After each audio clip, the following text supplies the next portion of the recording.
Katara Johnson was just 21 years old when she was found brutally murdered in her Taylor, Texas home. Katara Johnson was the assistant manager at Taco Bell in Taylor, Texas. She was working the evening shift, and she got off work and drove to her residence in the 200 block of Dolan in Taylor, Texas.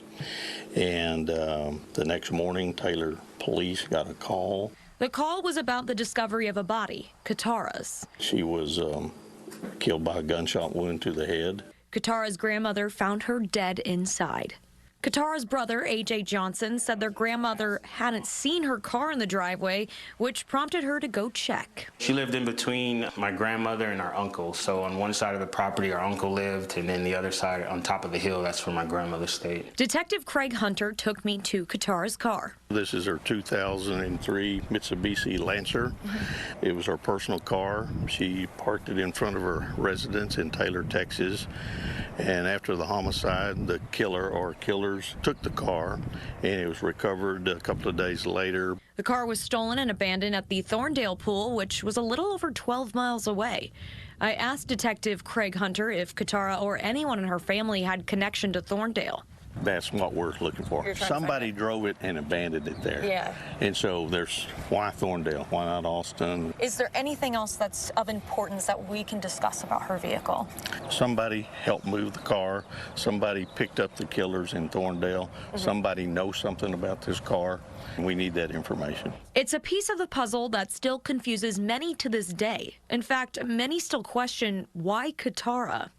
It's such a small town, and everyone knows everyone around Taylor at that time, so I don't understand why it happened or how it hasn't been solved yet.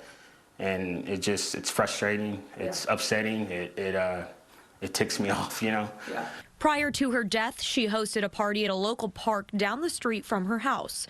One of Katara's sisters, Anessa Robinson, said she went to the party but didn't recall the exact reason there was one. That night at the party, when I briefly saw my sister, she was having fun. Everybody was having fun at the party.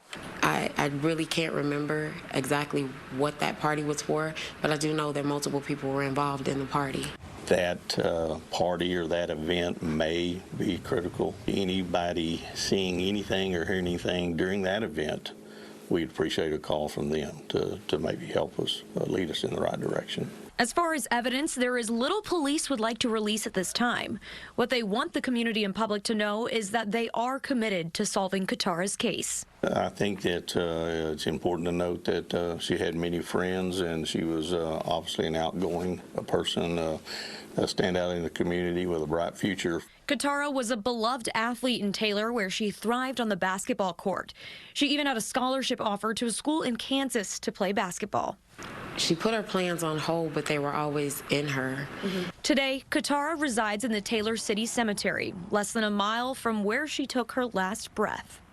And in her memory and her legacy, she's at peace and will be at peace one day soon. At the end of the day, Anessa and AJ think someone in the community knows what happened. I think whatever loyalties that people are holding on to for not speaking up, it's just time to do the right thing. There is someone who knows who did this. There are multiple people, let me just say that knows who murdered my sister. Just say that. I hope it eats at you every day. And I hope that you're so uncomfortable in the moment that you have not lived all these years a normal life whatsoever. Whoever murdered my sister, they may be thinking in the moment that they've won. You haven't. For Missing in Texas, I'm Libbi Farrow, Fox 7 Austin News. And if you have any information regarding the death of Katara Johnson, reach out to the Williamson County Sheriff's Office. You can also contact Williamson County Crime Stoppers, which does provide cash rewards for information. To be eligible for a cash reward, call 800-253-7867, or you can go online to wilcocrimestoppers.org.